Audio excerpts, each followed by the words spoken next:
ചെറുപ്പം മുതലേ യാത്ര ചെയ്യുകയും സന്ദർശിച്ചിട്ടുള്ള ക്ഷേത്രങ്ങളെക്കുറിച്ചെല്ലാം കൃതികൾ രചിച്ചിട്ടുണ്ട്. അതേസമയം ത്യാഗരാജസ്വാമിയും ശ്യാമശാസ്ത്രികളും അവരുടെ ഇഷ്ടദേവത ത്യാഗരാജസ്വാമി ശ്രീരാമനെ കുറിച്ചും ശ്യാമശാസ്ത്രി കഞ്ചി കാമാക്ഷിയെക്കുറിച്ചുമാണ് കൃതികൾ പ്രധാനമായിട്ടും രചിച്ചിരിക്കുന്നത്. ഇപ്പോൾ ഞാൻ പാടിയ കൃതി ത്യാഗരാജസ്വാമിയുടെ കൃതിയാണ്. ത്യാഗരാജസ്വാമി ക്ഷേത്രങ്ങളെക്കുറിച്ചും കൃതികൾ എഴുതിയിട്ടുണ്ട്. ഇതിൽ ചെന്നൈക്കടുത്തുള്ള കോവൂർ എന്നിപ്പോൾ അറിയപ്പെടുന്ന ഇതിനാണ് ഗോപുരവാസ എന്നുള്ള കോവൂരിലെ ശിവക്ഷേത്രത്തെക്കുറിച്ച്, അവിടുത്തെ ശിവനെക്കുറിച്ച് കോവൂർ പഞ്ചരത്നം എന്നുള്ളൊരു പേരിൽ 5 കൃതികൾ എഴുതിയിട്ടുണ്ട്. അതുപോലെ ത്യാഗരാജസ്വാമി തിരുവെട്ടിയൂർ പഞ്ചരത്നം പോയ ചില ക്ഷേത്രങ്ങളെക്കുറിച്ച് പ്രത്യേകമായിട്ട് കൃതികൾ രചിച്ചിട്ടുണ്ട്. അല്ലാതെ ദീക്ഷിതർ എഴുതുന്ന പോലെ ഏത് ക്ഷേത്രത്തിൽ പോലും നിർബന്ധമായിട്ടും ആ ക്ഷേത്രത്തിലെ ദേവനെക്കുറിച്ചോ ദേവിയെക്കുറിച്ചോ അതിൻ്റെ വിവരണം കൃത്യമായി കൊടുത്തുകൊണ്ട് അദ്ദേഹത്തിൻ്റെ കൃതി വായിച്ച് നമുക്ക് ആ ക്ഷേത്രത്തിൽ പോയ ഒരു ഫീലിംഗ് ഉണ്ടാവും ദീക്ഷിതർ കൃതി. അതുപോലെ ത്യാഗരാജസ്വാമി എഴുതാൻ ശ്രമിച്ചിട്ടില്ല.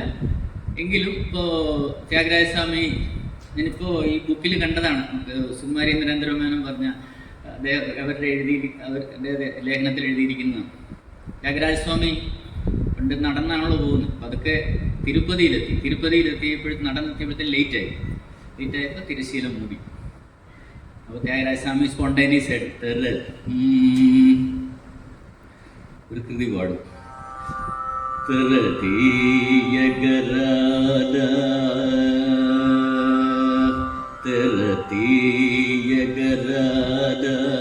തെര എന്നുവെച്ചാൽ മറ, തിരശ്ശീലക്കാണ്. തിരുപ്പതി പോയിട്ടുള്ളവർക്കറിയാം, ഒരു ഷീറ്റ് അവരിങ്ങനെ മൂടുവായി. തീയഗരാധ കണ്ടിന്യൂ മാറ്റിക്കൂടെ എന്നുള്ള റിക്വസ്റ്റാണ്.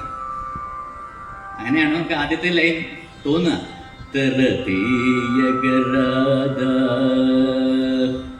നാലോ നീ തിരുപ്പതി വെങ്കടരമണ മാസരമണു. എൻ്റെ മനസ്സിലുള്ള ഈ ജലസി അല്ലെങ്കിൽ ആ ഒരു എന്താണ് മത്സരബുദ്ധിയുണ്ട്, അതാകുന്ന തെര മാറ്റുക. അതുകൊണ്ടാണ് എനിക്ക് ഭഗവാനെ കാണാൻ സാധിക്കാത്തതെന്നാണ് ത്യാഗരാജസ്വാമി പറയുന്നത്. അങ്ങനെ ആ സന്ദർഭത്തിന് അനുയോജിച്ച് ക്ഷേത്രത്തിനെ പുകഴ്ത്തി എഴുതുന്ന കൃതികൾ വളരെ കുറവാണ്. സന്ദർഭത്തിനനുസരിച്ച് സന്ദർശിച്ച ക്ഷേത്രങ്ങളിൽ ചില കൃതികൾ അദ്ദേഹം എഴുതിയിട്ടുണ്ട്. മുത്തുസ്വാമി ദീക്ഷിതാകട്ടെ മിക്ക ക്ഷേത്രങ്ങളിലും കൃതി ആ ക്ഷേത്രത്തെ വർണ്ണിച്ചുകൊണ്ട്, ക്ഷേത്രത്തിലെ പ്രതിഷ്ഠയെ വർണ്ണിച്ചുകൊണ്ട്, പിന്നെ നവഗ്രഹ കൃതികൾ, ഇങ്ങനെ സ്പെസിഫിക് ആയിട്ടുള്ള കൃതികളാണ് മുത്തുസ്വാമി ദീക്ഷിതിരിക്കുന്നത്. എന്നാൽ ഇവർ തമ്മിൽ, പ്രത്യേകിച്ച് ത്യാഗരാജസ്വാമി ദീക്ഷിത് തമ്മിൽ ഒരു ഇന്റലക്ച്വൽ കോൺടെസ്റ്റ് ഉള്ളതായിട്ടാണ് ഞാൻ സങ്കല്പിക്കുന്നത്, ഞാൻ മനസ്സിലാക്കുന്നത്. എല്ലാവരും അംഗീകരിക്കുമെന്നറിയില്ല. ഇപ്പോൾ നവഗ്രഹ കൃതി, നമുക്ക് ഗ്രഹദോഷങ്ങൾ മാറാൻ വേണ്ടി ദീക്ഷിതർ നവഗ്രഹ കൃതികൾ എഴുതി. അപ്പൊ ത്യാഗരാജസ്വാമി എഴുതിയ കൃതിയാ ഗ്രഹബലമേമി രാമാനുഗ്രഹ ബലമോ ബലമോ. ഗ്രഹങ്ങളുടെ ബലം ഇവിടെ കിടക്കുന്നു, രാമന്റെ അനുഗ്രഹം എന്നുള്ള ബലം, അതാണ് ബലം എന്നാണ് ത്യാഗരാജസ്വാമി ആ സമയത്ത് എഴുതുന്നത്. അവരുടെ ആ ഒരു ദൈവത്തിനോട് അടുക്കാനുള്ള അവരുടെ ത്വര അവർ പ്രകടിപ്പിക്കുന്നത് അവരുടെ കൃതികളിൽ കൂടിയാണ്.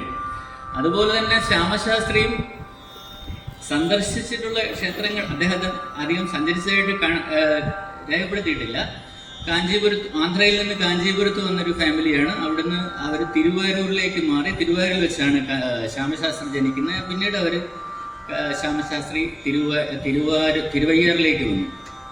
ഇവർക്ക് ആദ്യം മുതൽ ഇവരുടെ കയ്യിലുള്ളത് ഒരു കാമാക്ഷിയുടെ വിഗ്രഹമാണ്. അത് കൂടുതലായിട്ട് സ്വർണം ഉള്ള വിഗ്രഹമാണ്. ബംഗാരു കാമാക്ഷി, ബംഗാരു തെലുങ്കിൽ ബംഗാരു സ്വർണം ഉള്ള കാമാക്ഷിയാണ്. ആ കാമാക്ഷിയെ കുറിച്ചാണ് അദ്ദേഹം കൂടുതലായിട്ടുള്ള കൃതികൾ എഴുതിയത്. എങ്കിലും നമുക്ക് ഫെമിലിയർ ആയിട്ടുള്ള ഇപ്പം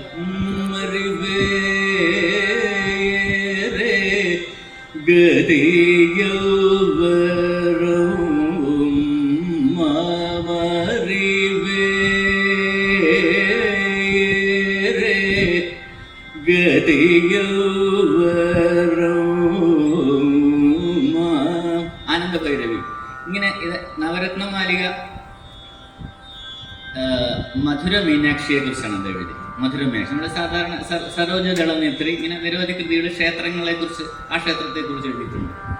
അതുപോലെ ട്രിച്ചിക്കടുത്ത് ജംബുകേശ്വര ടെമ്പിൾ ഉണ്ട്. ശ്യാമശാസ്ത്രിയുടെ മറ്റൊരു പ്രത്യേകത, മെയിൻ ക്ഷേത്രത്തെ ഇപ്പൊ ഭഗവാനാണെങ്കിൽ അവിടെയുള്ള ദേവിയെ കുറിച്ചായിരിക്കും അദ്ദേഹത്തിന്റെ കൃതി.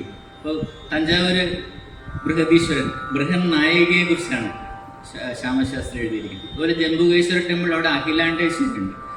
അഖിലാണ്ടേശ്വരി ദുരുസുഗാബ്രോ അഖിലാണ്ടേശ്വരി, അവിടെ അദ്ദേഹം സന്ദർശിച്ചു. അവിടുത്തെ ദേവിയെ കുറിച്ചാണ് കൃതി. ത്യാഗരാജസ്വാമി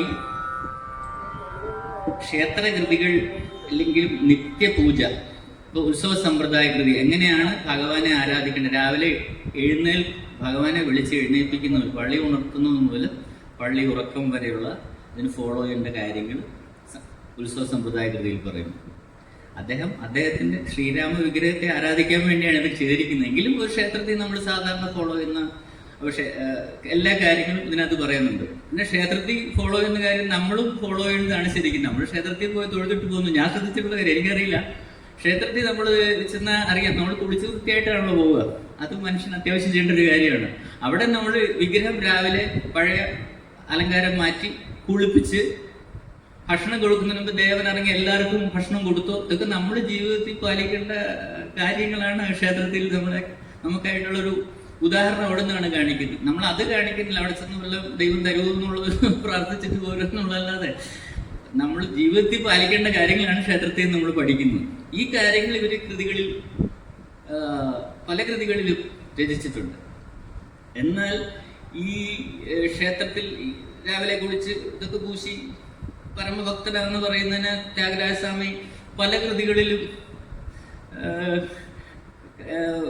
അതിനെക്കുറിച്ച് പറയുന്നുണ്ട്. അതൊന്നും അല്ല ഭക്തി. അപ്പം എല്ലാവരും ഫെമിലിയർ ആയിട്ടോ తెలియలేరు రామ భక్తి మార్గమును తెలియలేరు రామ భక్తి మార్గమును తెలియలేరు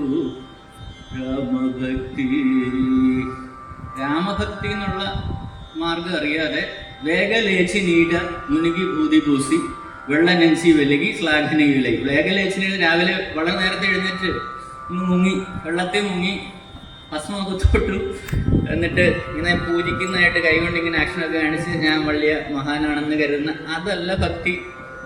രാമഭക്തിയെ കുറിച്ചുള്ള ഇമ്പോർട്ടൻസ് ത്യാഗരാജസ്വാമി കൃതിയിൽ പറയുന്നത്. നമ്മൾ ഈ കാണിക്കുന്ന തിരുപ്പതിയിലെ കാര്യം കൃതി പറഞ്ഞു ത്യാഗരാജസ്വാമി. അതേ തിരുപ്പതിയെ കുറിച്ച് ദീക്ഷിതര് 2-3 കൃതി എഴുതിയിട്ടുണ്ട്. ശ്രീവെങ്കടേശം ഭജാമി സതതം ശ്രിതജന പരിപാലം ഗാനലോലം ശ്രീവെങ്കടേശം ഭജാമി സതതം. തിരുപ്പതി വെങ്കടേശന്റെ ക്വാളിറ്റീസ് ആണ് ഇതിൽ ഹൈലൈറ്റ് ചെയ്യുന്നത് കൃതിയിൽ. അതുപോലെ ശ്രീ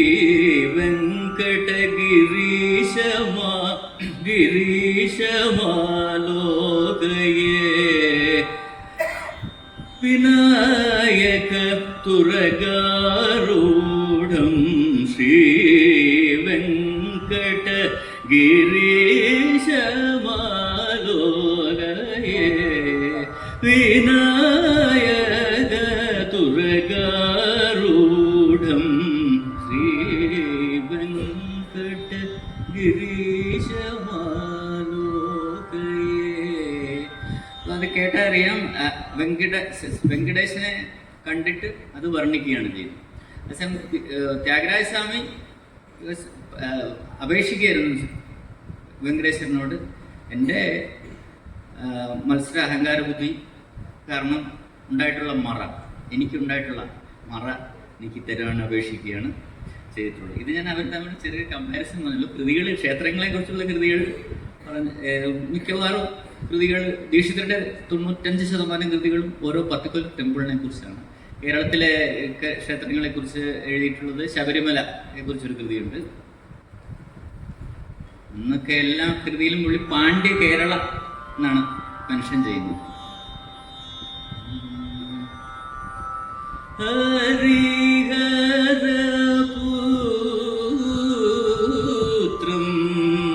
ശാസ്താരം ഭജേ. അതുപോലെ പന്നഗശയന പത്മനാഭ, മധ്യമാവതില് പത്മനാഭസ്വാമി ക്ഷേത്രത്തെക്കുറിച്ച്, പത്മനാഭസ്വാമി ക്ഷേത്രം എന്നങ്ങനെ മെൻഷൻ ചെയ്യുന്നില്ല എങ്കിലും തിരുവനന്തപുരത്തെ പത്മനാഭസ്വാമി ക്ഷേത്രത്തെക്കുറിച്ചാണെന്നുള്ളതാണ് വെപ്പ്. അങ്ങനെ കേരളത്തിലെ ഈ രണ്ട് ക്ഷേത്രത്തെക്കുറിച്ച് ദീക്ഷിതർ കൃതികൾ എഴുതിയിട്ടുണ്ട്. അപ്പോൾ ചുരുക്കത്തില് ശ്യാമശാസ്ത്രിയും ത്യാഗരാജസ്വാമിയും അവരുടെ ഇഷ്ടമൂർത്തികളെ കുറിച്ച് കൂടുതൽ കൃതികൾ രചിക്കുകയും സന്ദർശിച്ചിട്ടുള്ള ക്ഷേത്രങ്ങളെക്കുറിച്ച് വളരെ കുറച്ച് മാത്രമേ കൃതികൾ എഴുതിയിട്ടുള്ളൂ. വേറെ മുത്തുസ്വാമി ദീക്ഷിതര് സന്ദർശിച്ച ക്ഷേത്രങ്ങളെല്ലാം, അത് രംഗപുര വിഹാര, ഇങ്ങനെ ഈ നാട്ടിലുള്ളതല്ല, വടക്ക് ദേശത്തുള്ള ക്ഷേത്രങ്ങളെ കുറിച്ചും അദ്ദേഹം വാരണാസി, കാശ്മീരെല്ലാം സഞ്ചരിച്ചിരുന്നു. അവിടെയുള്ള ക്ഷേത്രങ്ങളെ കുറിച്ചൊക്കെ കൃതികൾ എഴുതിയിട്ടുണ്ട്. ഈ കൃതികളൊക്കെ അർത്ഥം മനസ്സിലാക്കി പാടണം. പലരും സ്റ്റേജിൽ പാടുമ്പം സാഹിത്യം പോകുന്ന വഴി നമുക്കറിയില്ല, അത് ശ്രദ്ധിച്ച് പാടണം. കൃതികൾ അത് അർത്ഥം ഇപ്പം നേരത്തെ പറഞ്ഞ തെളിയലേരു തെളിയലേരു രാമ എന്നാണ് നമ്മൾ പാടുക, രാമനെ ഉപേക്ഷിച്ചത്. തെളിയലേരു രാമഭക്തി മാർഗം, രാമഭക്തിയാകുന്ന മാർഗം. അപ്പം അത് ചേർത്ത് പാടാനും ചെറിയൊരു അഡ്ജസ്റ്റ്മെന്റിൽ പാടാവുന്നതേ ഉള്ളൂ. അതിനൊക്കെ പാട്ടുകാർ ശ്രദ്ധിക്കണം. അന്നേരം എന്നെ കേട്ടതിന് നന്ദി.